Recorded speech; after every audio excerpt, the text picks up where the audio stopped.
So our first speaker is Leslie Seitz, who did the research that she's talking about at Fairview High School in Boulder, but who is currently at Lafayette College. Thanks.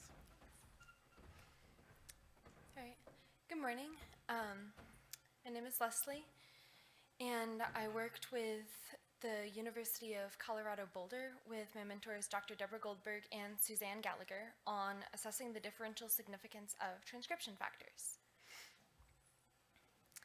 Our primary research was on the mediator, which is a protein complex. And though it's not currently very well understood, we believe that it plays an important role in differential expression.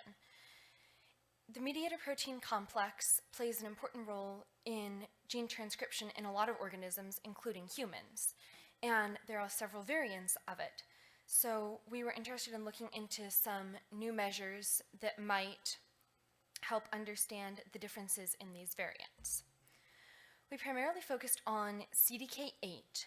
Now, all organisms that have the mediator have this region, but sometimes instead of CDK8, it appears as CDK19.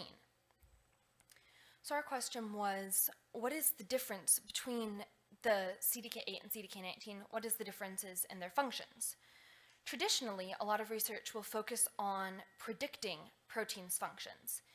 In this case, we already knew the functions of the proteins, and we're instead interested in looking at the differences between CDK8 and CDK19 to see if that could tell us more about them.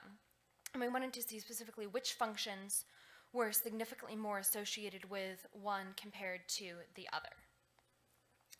So for our first method of looking at this, we used co-expressed genes and Fisher's exact test. We had transcription factor targets and co-expressed genes. And for our p-value, we were looking at the probability of observing the overlap by chance. And we used the co-expressed genes, we used them as a different set so that genes that were unique to one homolog but not the other, that represented the different set. And so our results for that, we gathered the top 10 transcription factors for both CDK8 and CDK19, and we noticed that all the transcription factors that you can see circled in red there showed up as significant to both CDK8 and CDK19, which suggested to us that this may not be the optimal method for finding unique differences in the transcription factors between these two. So we then used a second method, again with Fisher's exact test.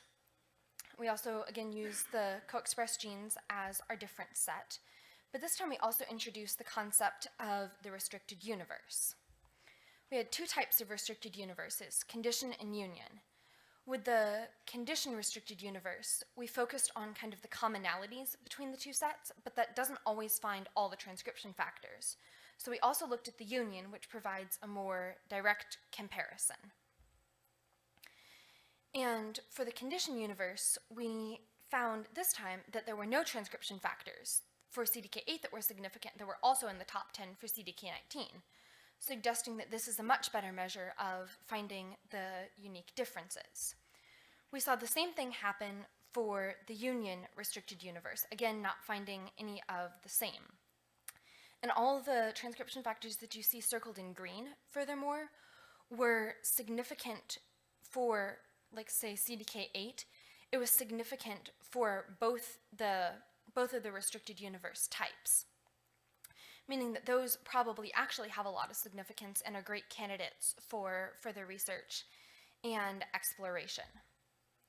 So by looking at the differences between the CDK8 and CDK19 complexes of the mediator protein, this can help us possibly understand differential gene expression. And to do this, we were identifying the potential target transcription factors. And this could have possibly applications in other areas such as protein expression data. In the future, we hope to continue this work now that we have some transcription factors identified that are of possible significance and go on to explore what that might mean and what those differences are. Thank you.